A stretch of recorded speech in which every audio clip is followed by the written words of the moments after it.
Good morning, everyone, and welcome to the Steps to Soul podcast. Today, we're discussing a very fun and probably unique topic you haven't heard about before: the 5 most valuable things in your business that you're probably undervaluing. So, in this episode, Chris, we're going to explore the hidden and often underestimated value drivers that smart buyers love and how owners can spotlight and strengthen them pre sale.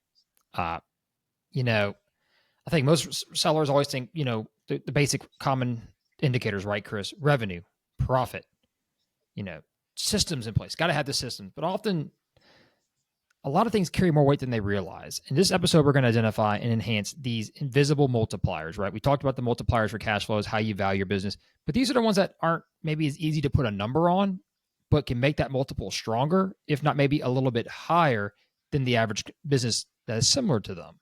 So, on that note, good to see you again, Christopher. It's been a hot minute. Another week's gone by. Here we are again. Yeah, good to see you as well. Always, always. So first off, we're going to do some myth busting today. Mythbusters was a great show, but today we're going to do the business brokerage out of Mythbusters. They should have us on for a special episode on Discovery Channel to bring it back. Your revenue is not the most important value of your business. And I feel like so often I hear people say, well, I made this much money. It's like, I generate this much revenue. That's great. The real question I got for you is, what did it boil down to and how you generating it? That's what the real value in a business is. It's great to have revenue, but if you can't convert it, that doesn't mean anything. So let's talk about why owners overlook these key issues and kind of what things that are unspoken or unseen or maybe not metrically easy to qualify and quantify that can bring value to a business. So from a buyer's perspective, you want repeatability, transferability, and scalability, right, Chris? I mean, those are the 3 most important things to a buyer, besides maybe a license or key employees, right? Yeah, no, absolutely. You hit it spot on. Owners focus on top line growth too often. I've seen it time and time again. But what buyers really care about and they care about what makes that growth reliable and repeatable, right? And that's what we're going to be talking about today. That is where the real value of business lives. Is what is reliable? Because past history is great, but what's the future look like, and how are we going to get there? And how do we reduce perceived risk and increase return? That's what it boils down to. And a lot of times, the EBITDA, historical performance, like you said, everyone's going to want to look at it. The cash flow, they're going to want to look at it.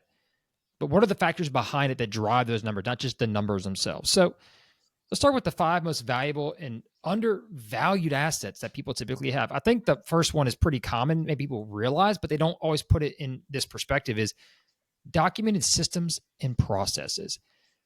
Nothing is better than we, as a broker, walk into a business and we find out that they've got every single role broken down, organized. There is a plan, a structure, a procedure that if person A leaves, person B can step in and repeat. It doesn't always mean it's going to be perfect transition in the next day, right? But man, having those blueprints, those plug and play plans is so important. We worked on a deal together where that was a key component to why the multiple was so high in the lawn care, correct?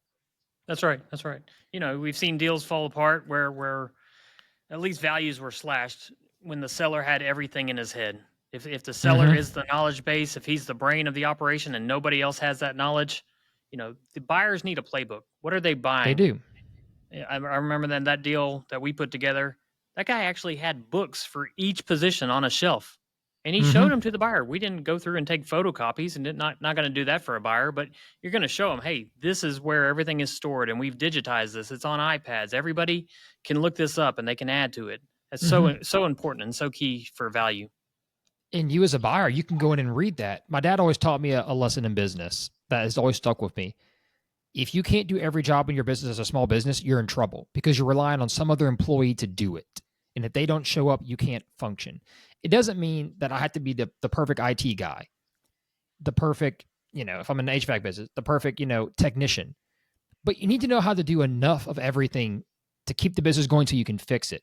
And by having those manuals in place, that buyer knew walking in right there. If something goes wrong tomorrow and my crew doesn't show up, I know the procedures and policies to start bringing new people in right away to train them, and how we're going to keep it consistent and keep it consistent across the entire organization, right? So often I see companies, when they're not bought by a strategic buyer, without these plans in place, the buyers coming in and say, how am I going to handle all this? How am I going to absorb this?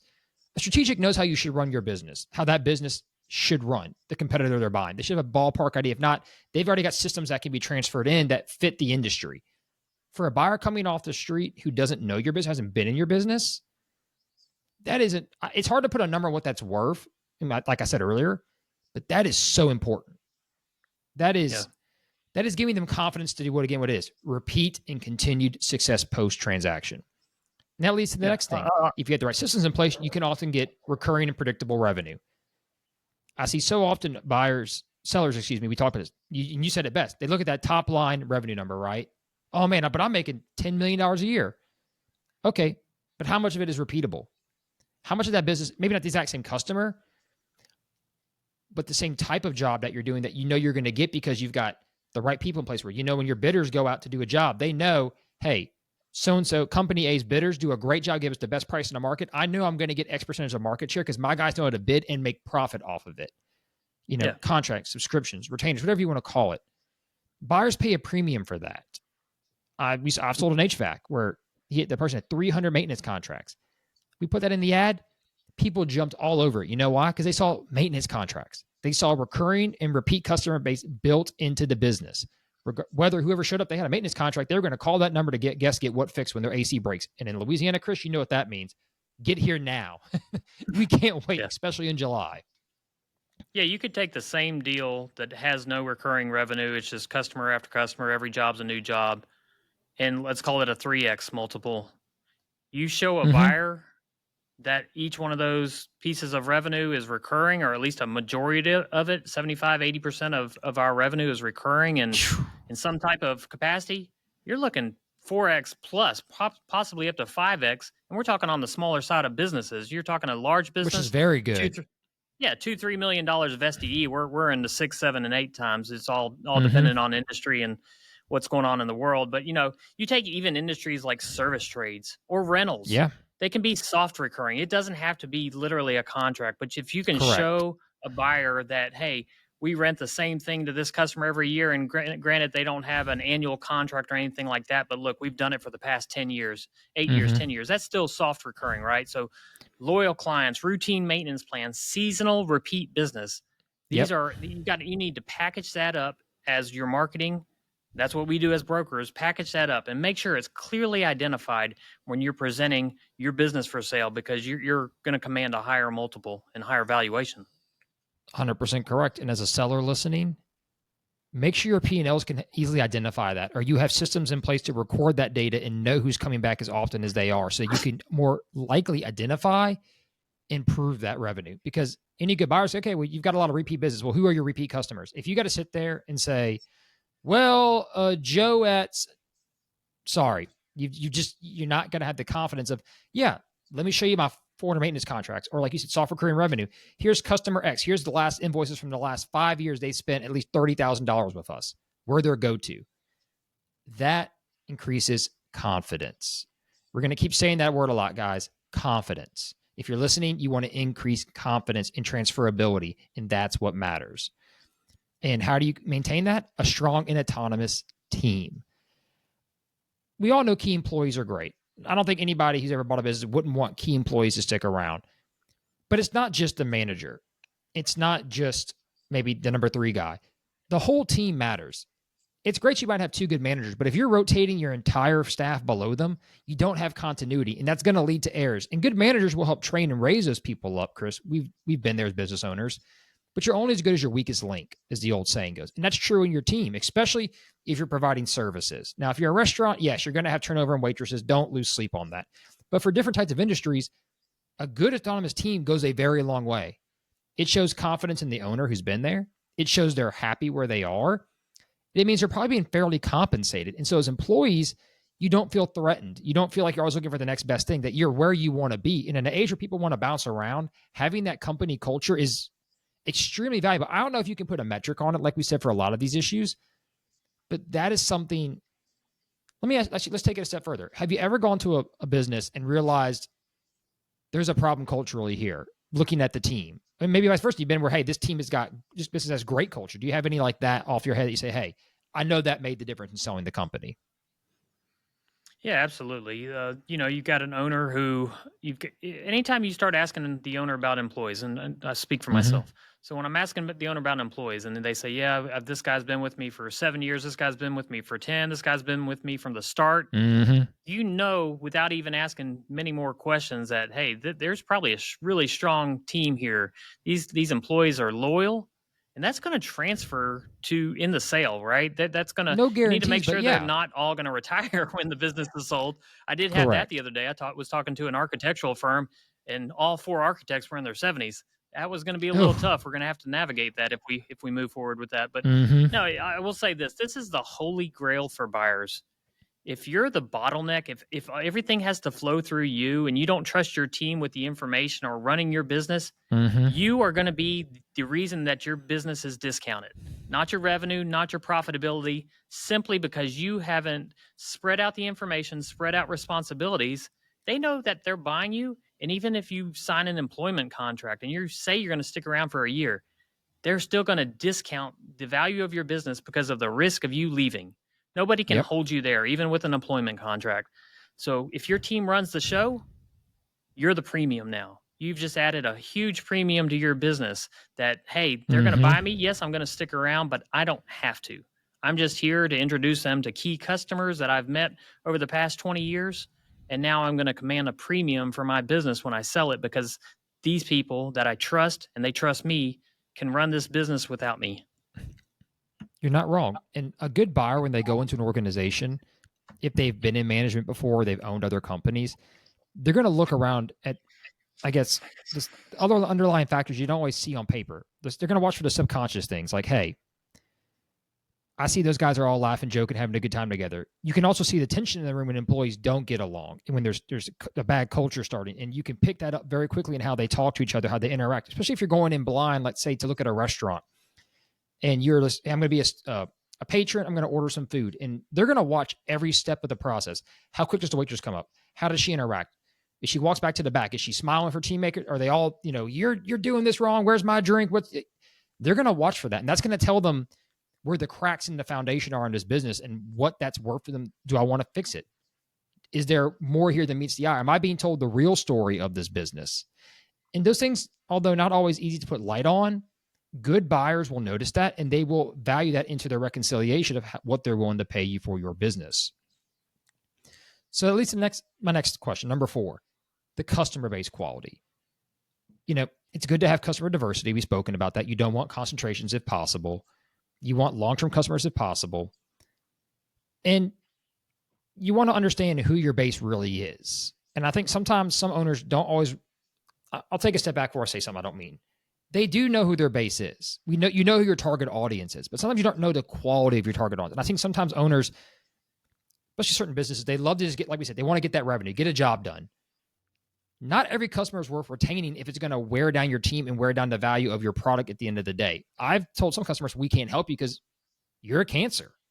Let's put it nicely. We cannot help you because we cannot work with you. And a lot of owners I've seen, they take every bit of revenue they can. Just do a job. Doesn't matter.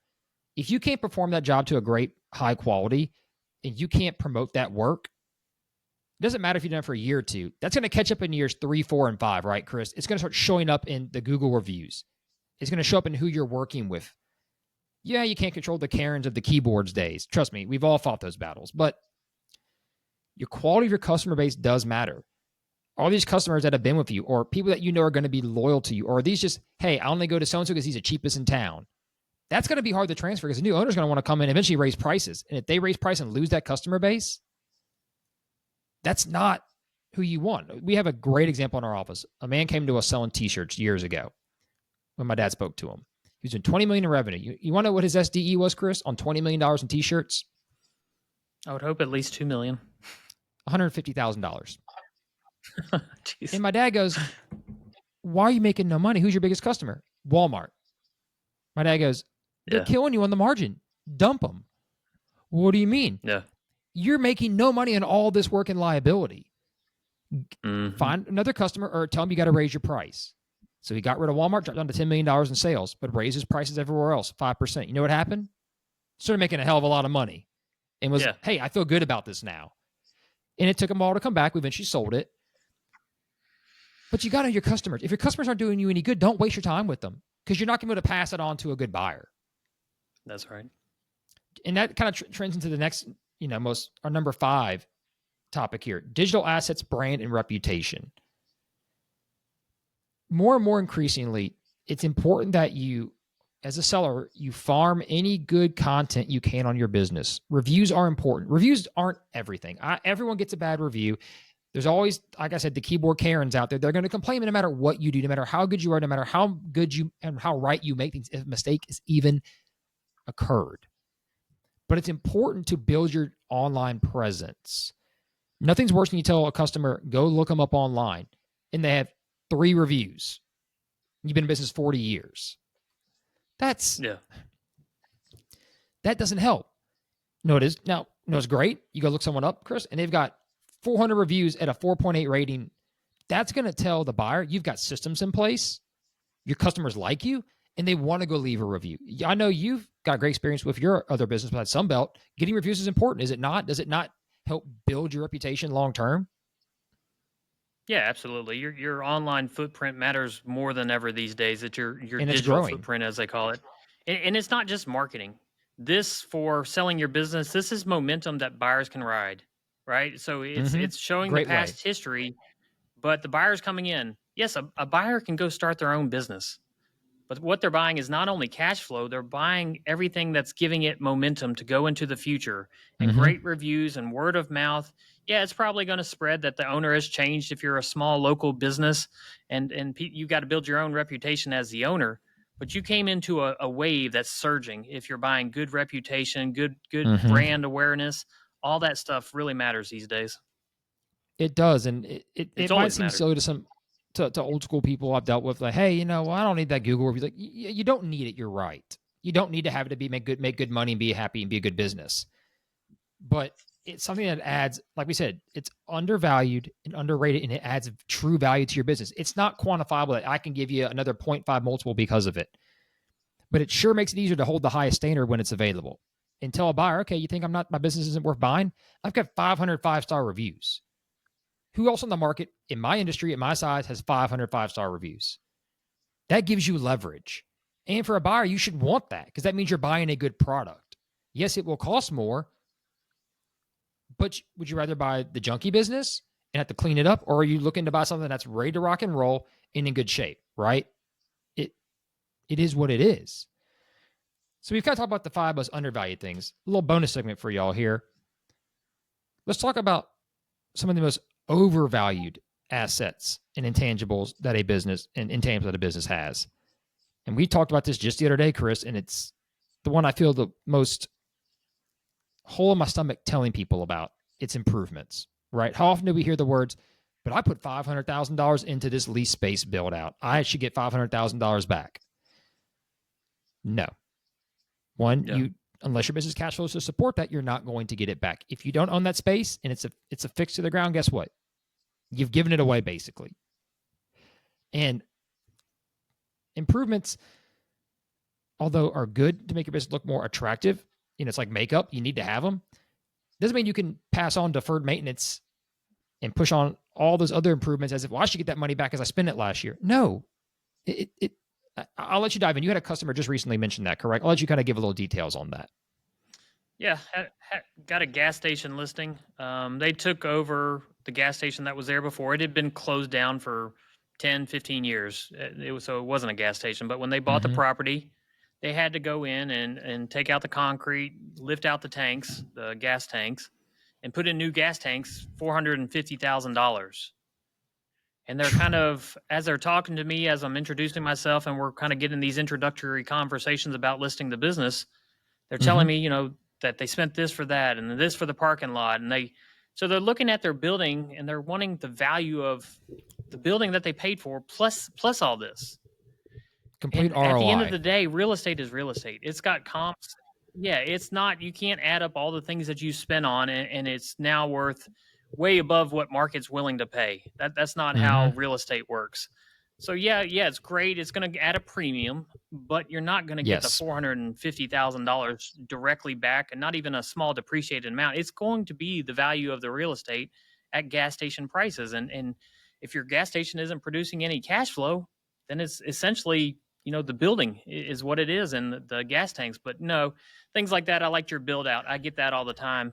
Had a business down in Houston. They'd spent probably way too much, $400,000 building out a blank lease space. Oh, and the business God, was not making any money. And so the guy thought he should be able to sell for at least $400,000, even though it was a business not making anything, because he had invested into putting the walls up and putting the light fixtures up, because it was literally a blank slate. That's not the way this world works. A buyer's going to look at that and say, well, why would I invest $400,000 to make zero when I can go find this business that's making $150,000, $200,000? Probably a little on the high side, for pardon my math, but you get what I'm saying. It's barrier to entry. Yeah, it's barrier to entry. How often? Like, I think a great example is smoke shops and vape shops you see out there. People want a 3 times multiple for the smoke shop. It would cost somebody $20,000. Now, don't quote me on this, but it's going to be close. $20,000 to go do build out for a smoke shop. You need some containers and some paint on the wall. Another $10,000 for inventory. You're in business day one.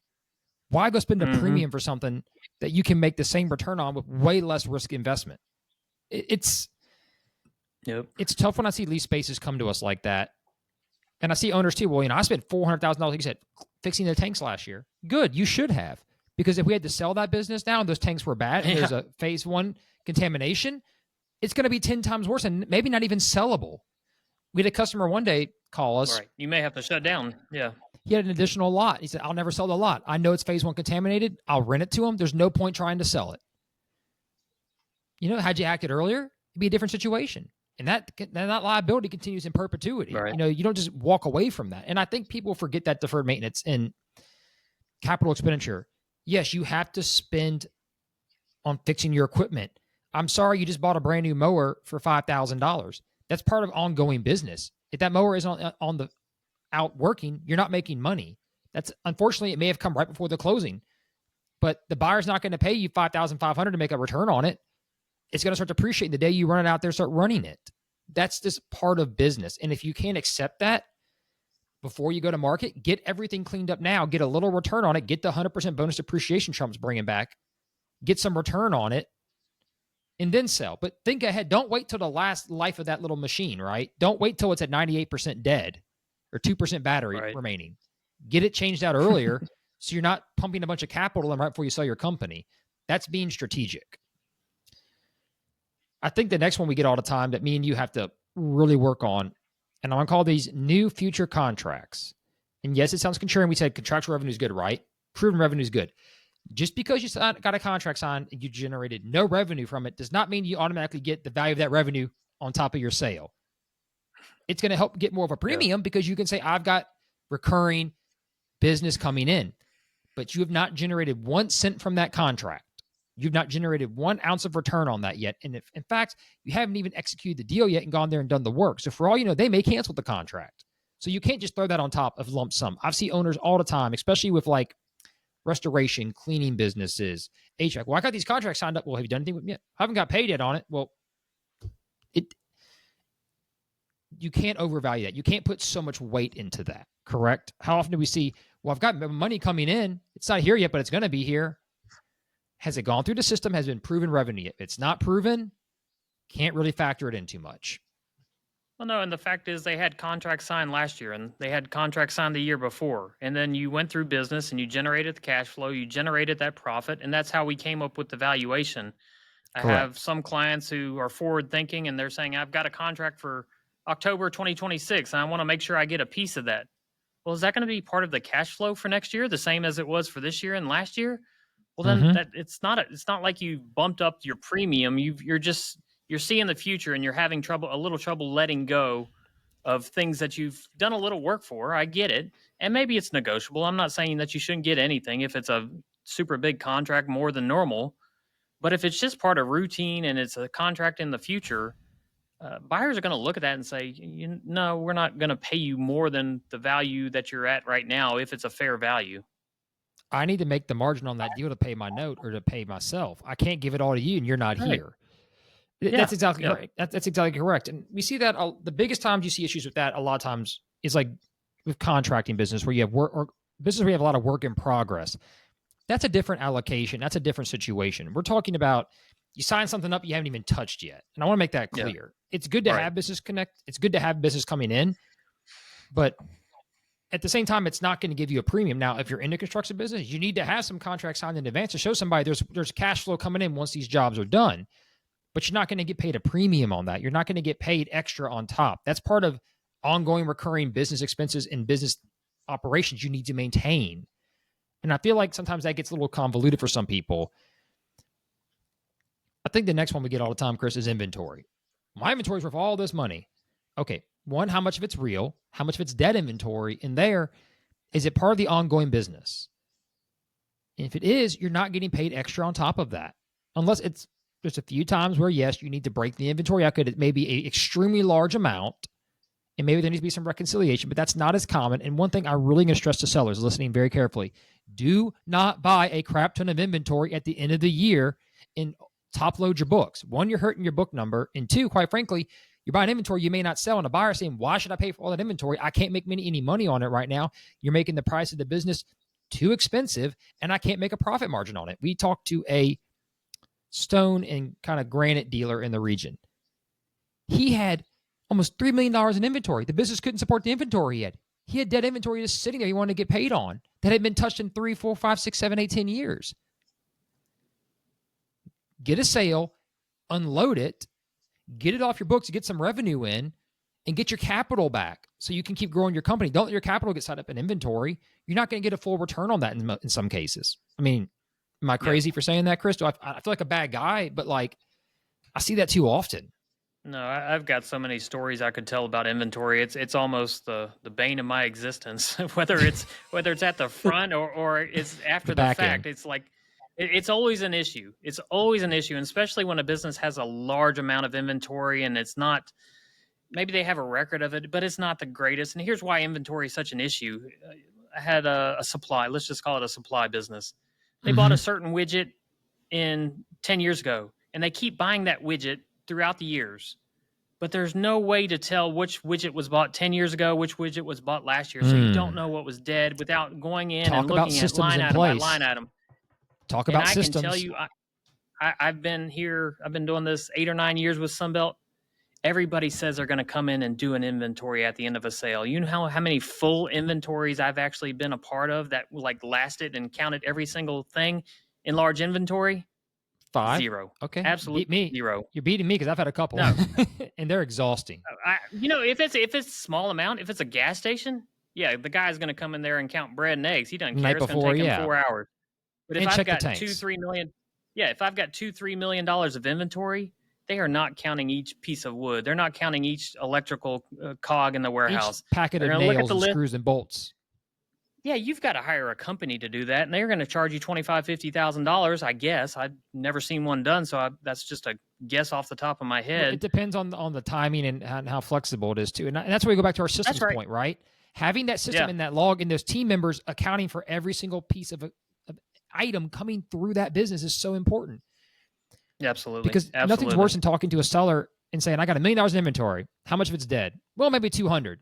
So you have $800,000 inventory and $200,000 of tied up capital doing you no good, sitting there taking up space that you can't turn a product on. You need to get rid of it, liquidate it, get whatever you can for it, get it out of your business, and use that money to put back into the business to buy more inventory, to grow, do whatever you need to do.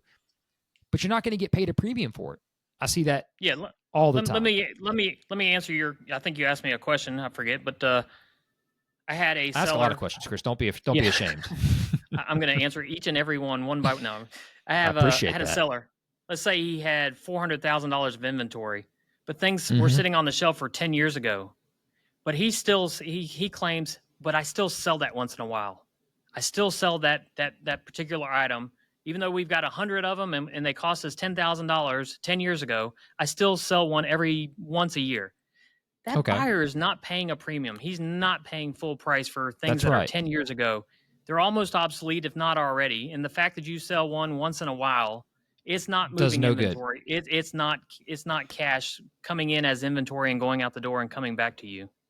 And that's what you would say, hey, if you get a request once a year for that part, either if it's seasonal, know when it's coming in, get ready to order one, but get it off your books. it inflates your hard asset value on your balance sheet, and it's not realistic what's really going on in the company. And we see that time and time again. And it's imagine if you had gotten rid of that product, got some more cash flow in the business. That would reflect on your let's say you converted that $10,000 net inventory into $1,000 because you 10% margin, get rid of it. That's $1,000 more at a 3 multiple. That's $3,000 more dollars in value added to your company. But you're letting sit there on the shelf doing you no good, taking up space, taking up time that if you're paying a lease space for is you're paying for dead weight. Yeah. You don't want dead weight. And my final and favorite, most overvalued, and probably the absolute worst thing I ever hear, because we're going to get into it. Can you guess what it is, Chris? I'm going to go with previous offers because that's my number one. What I was told I was worth. And someone offered me this. God, if I hear that one more time and it's not relative in writing that was signed and almost executed on, it is bloody worthless. It is absolutely worthless. And you know why? Because I've heard this more than I think I can count. That so-and-so told me they paid me this for the business. And I say, okay, did you get it in writing? No. That's called bullshit. It's not real. If someone isn't willing to put something in writing in a tangible offer or LOI and actually execute on it, it wasn't real. I'm sorry. Don't let that inflate your ego. I've had customers, well, 5 years ago, I got offered X. Mm-hmm. Wow, that's great. Times have changed. Interest rates we've talked about, lending opportunities, economy, digitization of the world. Things are changing dramatically by the day. What you were offered then is not the same now. And often those same businesses that tell us that, the revenue, can you guess which direction the revenue has gone, Chris? It's usually down after that offer has been made. It's down. But I was worth this years ago. That's wonderful. But again, we talk about previous and historic trends and all the items we've discussed today. There's a reason you're going down. There's a reason someone offered it to you then. And the fact that you didn't get it done tells me a lot too. You know, I'm sorry if you're listening out there as a seller. It's great for us to hear because it kind of gives us an idea of what maybe the market was thinking. But if someone didn't execute on it and actually work on it, it's not real. I've had a lot of sellers tell me, well, my so-and-so said they would totally buy my business if they could. It's worth $5 million. Have they seen your books? No. Are they in your industry? No. So you're going to tell me somebody who's never seen your books, done what you do for a living, have expertise in it, make you a random offer, and that's something you're going to verifiably hold up as the Holy Grail? No. No, you're not. And we're not either. And it's great that you can tell us that story, but that metrically weighs 0 in our decision-making process because you've already told me it's now not includable. It's not legit. Therefore, it should not even be on the table. And I feel bad telling people that, but it's the truth. And if you're going to hold us to an offer that can never be obtained, don't bother calling us to sell your business. Because and I'm sorry to say that out loud. I want to help anybody that comes through our doors. If that's your expectations, you are only sinking yourself. Yeah. It's, you know, what happens to business owners is they etch that number in stone and store it in their mind, and it never deviates. And that's the worst part about it all is it was just an offer that came out of the blue, maybe over drinks at the bar one night. Who knows? But unless you had a signed LOI, they did due diligence, they had proof of funds. It's nothing more than a memory, and you need to let that go because I've had so many business owners come to me. I had a pipeline company. They were pipeline brokers. They had this number 14 million etched in their mind. They came to me, but that was the first thing. That's the worst thing you can do when you approach a business broker. You're paying for, not even paying, we don't charge anything up front, but you're getting our advice. Get the advice from us without bringing anything to the table as far as value. That's the best thing you can do. Yes, you can compare it to what you had. Be open-minded. If you want to compare it to what that offer that happened 5 years ago, that's fine. But I had a pipeline company. $14 million was stuck in their mind. I asked them for the financials. I was going to do my process. We were going to run the valuation. When they got that $14 million offer, they were doing about $4 million in profit. And just like you said, profit was way down. Dropped. Revenue was way down. It was now at 1.4 million, 1.5 million. But guess what didn't change with them? $14 million. They still wanted that. And I told them, like, you know, you guys are pipeline brokers. You're not even carrying any inventory. There's nothing here except for you do your job great and you sell, but the market does not say that you're worth 10x. You are blue sky. Basically, you are blue sky. Yeah. They were one job after the other. Yeah, they had some customers that they'd call and they'd work with every time they wanted to buy or sell pipe, but it wasn't guaranteed. Definitely wasn't No. contractual, and I don't even think you could call it cyclical. It was just basically, hey, when we get a call, we can move some stuff. Yep. And I want to piggyback off that a little bit. If someone does come up to you and offer you something you think is great, or even just offers you a good offer, you need to seriously consider it. Sometimes that's the one of the best offers you're going to get, and it's at the right time for you to get out. You may not mentally want to get out then. You may think, I got 5 more years, I'm going to keep working. Seriously take the time to do your diligence on that offer. And if they're serious, say, okay, if you're serious, let me get an NDA from you before I show you anything really proprietary. I'd recommend you call us and make sure, one, that offer is within reason and that you're valuing the company appropriately, and then handle the deal. What I do appreciate is, even though we don't find the buyer sometimes, I've had sellers call, say, hey, look, I've gotten an offer. I want to make sure this is the right deal. I don't want to get out, but hey, I want to really consider this offer. And we've come in and told people, yeah, it's on point, or B, it's undervalued, or C, if they'll give it to you, take it. Like, Yeah. take it, but I don't know if they'll be able to fund it. So be careful going forward. If it's so outrageous, it can't get executed on. We're here to help in that capacity too. But if someone's willing to make you a real offer in real life, you need to take the time to consider, is it a legit offer? Are they going through the right process? And should I really think about it? Because that offer, the minute they walk out that door, it's done. It's probably done, and it's not coming back. And on top of that, it's not going to matter 5 years from now. You know? And I would say if you're not...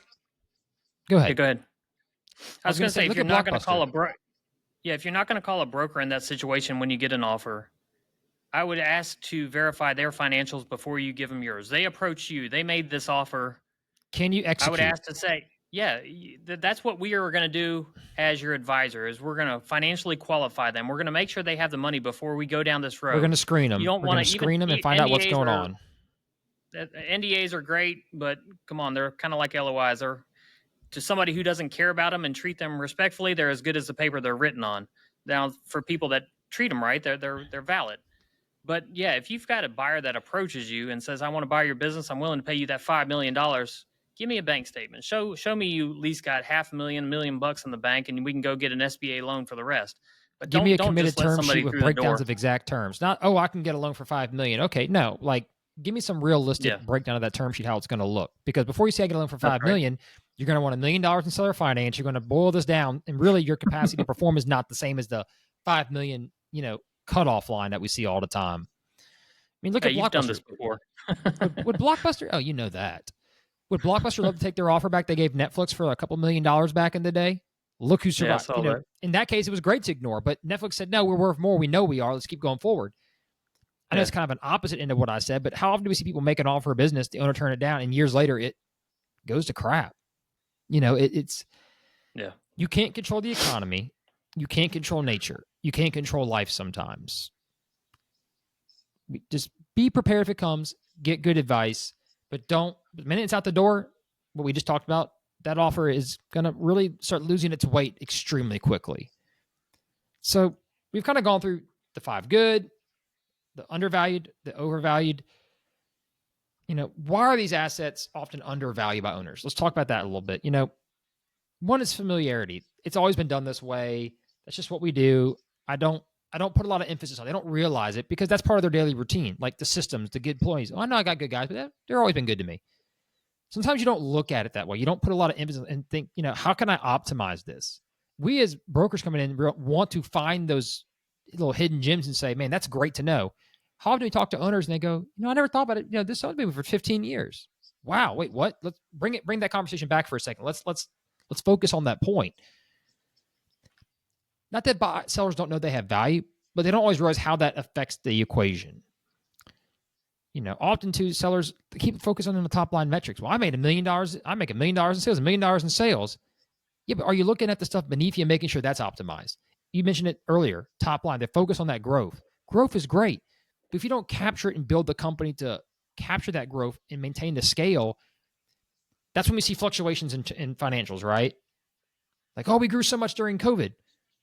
Well, did you capture that market share, or was that just because there was an influx? yeah, we dropped back off. I didn't get enough people, and I was running them ragged. It's like, well, so you didn't look at the real. You were looking at the money coming in. You weren't looking at what the team was doing to maintain it. Or worse, we've had companies that didn't recognize that, overscaled, and now are hanging on to those expenses and employees and locations that aren't producing. And they're not treating it like, we got to get this fixed. Well, it'll come back. Are you sure? You need to get on top of that. So, we talk a lot of times how owners need to highlight, and I said right now you want to highlight those key factors if they're undervalued. We talked about that earlier. I would ask you as an owner, I think, Chris, we know this, but we want to tell those listening. If you haven't got systems in place, start documenting every system you have in place. Start investing in your digital infrastructure, your reviews. Take an audit. Say, hey, how many reviews have we ever gotten without asking? Go back and sit back and take a minute and think about that as a business owner. If we ask, how often are we converting? If you find out you're converting 25% of people you ask for a review to a 5-star review, that should be the immediate new focus in your marketing campaign post, achieving your goals with the customer, right? I mean, you need to look at it like every other part of your business. It may not be always tangible or quantifiable like a review, but how can I get referrals? I tell my guys all the time when we do a good job, ask for a referral. There's no shame in that. Everybody wants to pass on good work to someone else, right, Chris? In business, You want to ask, who'd you use? Why they do a good job? You want to get a vote of confidence going as an owner. Word of mouth reputation, your company's the best, alongside good marketing and capturing it, is so important. It's so important. We don't see enough of it. And I would even say this too, Chris. We always talked about this. I'll let you reiterate some. Being less important and involved in the owner is good, right? Correct? Yeah, absolutely. You want to know so what's going on. How are you preparing your team today to take that next role from you? That's right. You've experienced, how often are you in the office for your other business, would you say, hourly, per week? Oh, per week, probably 5 hours a week. How many owners can say that for a business? Not many, right? That's just because I got to get out of the house in the morning. We won't tell Elizabeth that. I promise. Yeah. But seriously, because you've built the structure, you've got the team, it's scalable, it's more transferable, and guess what? It's sustainable. And as an owner, you need to look at that. Yours may not be there today. That's fine. But where can you add value there? Yes, you can't quantify it today on your tax return and P&L. We know that. But nothing I love more than an owner comes to us and 8 months ago, you know what? I knew I was getting tired. I hired a GM. I've already trained him and he's flourishing. Or you know what? I hired a GM. I realized he didn't work out and I changed him. Great decision. Great move. You've now given the buyer someone to lean on, but also you've shown that to us and to the buyer that you don't tolerate mediocrity. You don't tolerate below level performance. So anyone else there, I'm going to assume you've held to the same standard. You've told me without telling me what's going on in the company. And that, you don't always realize as an owner that you're saying that, but that's what you're telling me as a broker and as a buyer. I'm looking at going, that's a guy I want to take over from. I know he's running a good ship. I know he knows what he's doing, or these people have expectations to uphold. And you can't always write all that down. You can have all the team meetings, all the jargon, the mission statement, right, Chris? The rah-rah banners on the wall. But what matters is, what has the owner built the culture and pushed down the line? And that will show up eventually, especially in diligence. Because if you've got bad work, you've got lawsuits, possibly. If you're in construction, especially. We could go down a list of that. We're not going to do that today. But the final takeaways I've got, go ahead.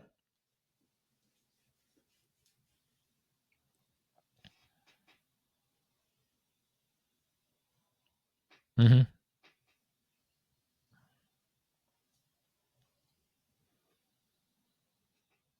That's well said.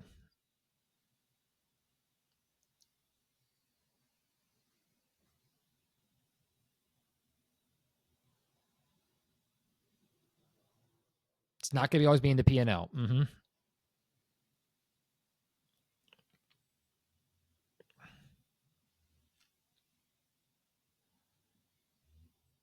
Yes.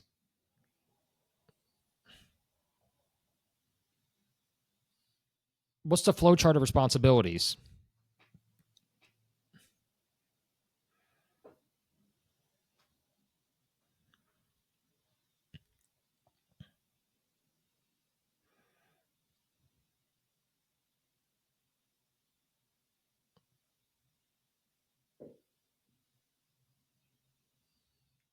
There's no line item.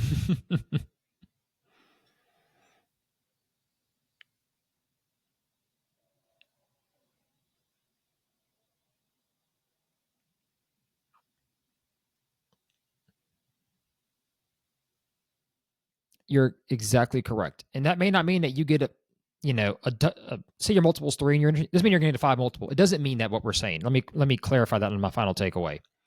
What it means though is your 3 is a lot more attainable than someone else's. You may even get a 4 and 3.5 because you've got that. And to some buyers, every buyer has different priorities. Some cash flow chasers, some strategic. They want to buy something in their industry and integrate. Others, they're looking for something that gives them confidence. And I'm going to restate again, confidence and transferability. And when they see that team, that is so important. And just to highlight this to sellers, when I see these buyer profiles come across my desk, I'm looking for X EBITDA in this industry, key employees and team. How often is that in one of the top 5 lines you get in the summary from a buyer? They know it, and that can weigh off a lot of other concerns. That, hey, we had a down year because, we had a natural disaster, but my team is here. I didn't lose a single employee. They all worked their butts off during that time.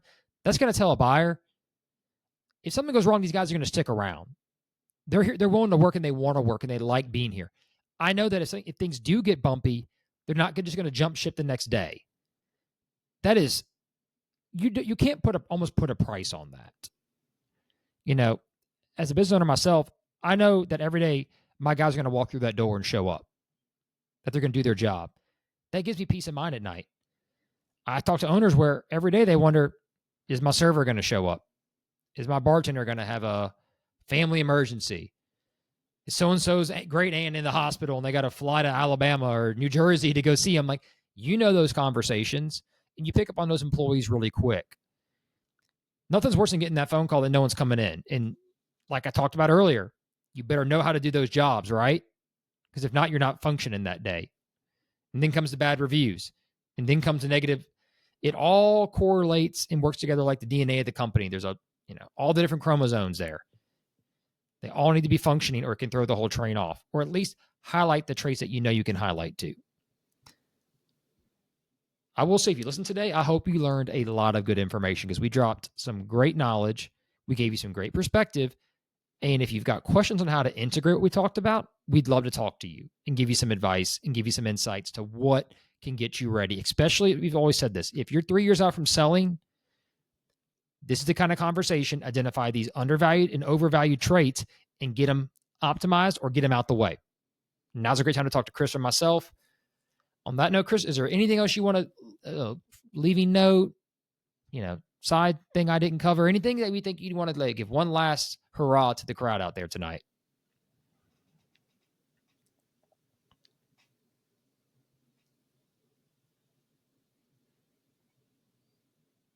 Mm-hmm.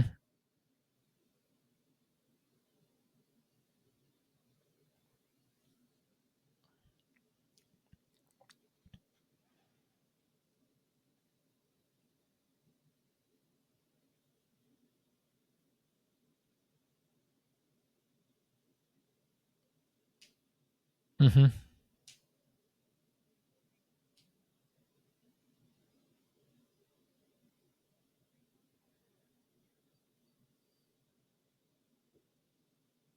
Mm-hmm. You better get it detailed. No one likes a messy car. Have you met my wife? Because apparently she does. I know you're listening, honey, and I apologize for that statement. As married men, you know how that goes, guys. If you're out there, trust me. If you have spouses, you understand that battle. One of you has a messy car, and one of you doesn't. And if you both have clean cars, you might be crazy. It's not meant to be. I'm sorry. Go do something else. But on that note, we do appreciate you listening. I hope you had a good time. Enjoy some of the comical jokes. And as always, you're welcome to comment, reach out. We would love to answer any questions that you have. If you're a business owner or buyer, we'd love to speak to you, give you some insights. Like Chris said, charging upfront fees. If we did, we'd be really wealthy and y'all be very happy. So come get it for free and enjoy that. Can't complain. And on that note, we will see you next episode. And as always, have a good one. Christopher, I will see you later.